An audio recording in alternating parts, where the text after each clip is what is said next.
روبیک رو میبینیم که توی یه جعبه پلاستیکیه و خودش هم توی یه نایلونه.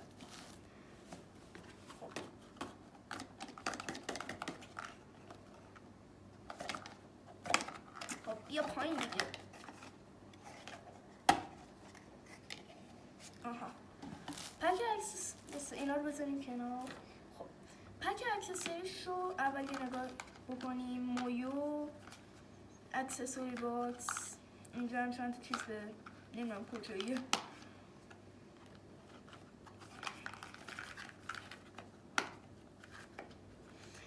باکسش خیلی مقاومه و این خیلی خوبه. توی پک اکسسوریش توی بقیه پک‌های اکسسوری مویو یه دونه پیچ مخصوص خود مویو هستش.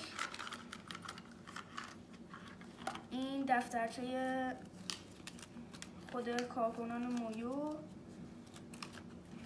اینجا کسانی که باشون رکورد زدن و از اینجور چیزا. حالا اینا مهم نیست.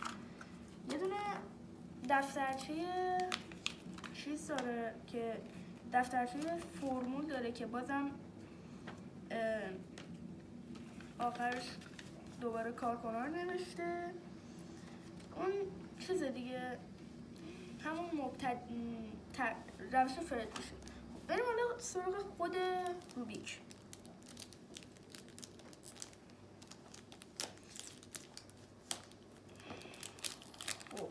اشو خیلی هیجان زدم و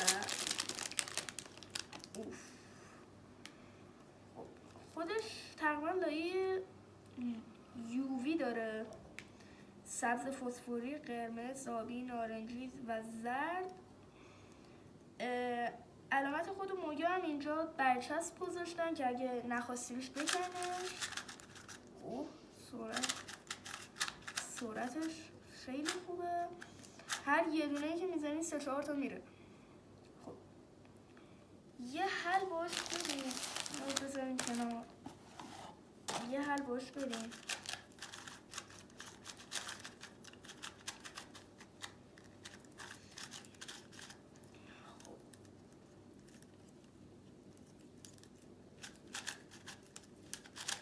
صداش اینقدر اذیتتون نمیکنه که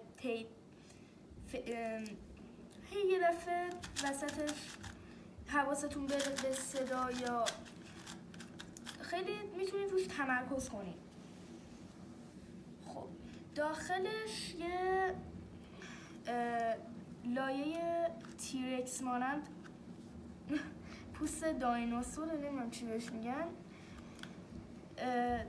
یه این طرحو داره و برای اینه که بادی که بینش در حال حرکته سرعت روبیکو کم نکنه. خب بریم یه مثلا اینم پد و تاینر جدیده، یه حلم با تاینر بریم. خب